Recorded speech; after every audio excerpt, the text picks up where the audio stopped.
Hello MacEng, my name is Dan Kim and I'll be providing you with some resources to help you shoot and edit your capstone video projects. Before we get into it, please make sure to watch part 1 of the video where I go through how to tell a compelling story. I'd recommend watching it as it helps to visualize how to shoot your project. A link to part 1 will be in the description below.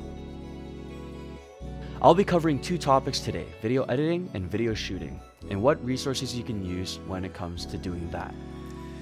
When it comes to video shooting, there's a lot you can do without fancy equipment. Phones nowadays have the ability to shoot up to 4K at 60 frames per second. This means your video will be sharp and crisp with the ability to use slow motion when you edit your project. Check out our Filming Compelling Videos video to learn more about how to shoot with your phone or camera. It ranges from how to set your exposure to setting up your subject in the camera frame. It will also give you basic fundamentals when it comes to video shooting.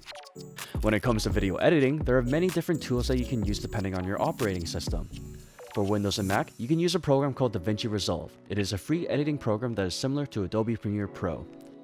If DaVinci Resolve seems a little intimidating, you can check out these basic editing programs. On Windows 10, there's a pre-installed app called Video Editor, easy to edit in when it comes to combining your footage and adding transitions.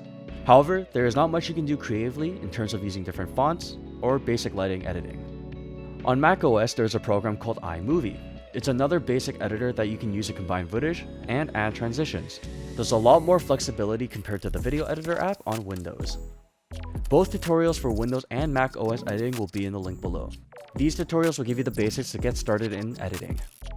Thanks for watching this short video. If you have any questions or need any assistance when shooting your projects, feel free to email me and let me know. My email will be in the description below. Thanks everyone, have a good day.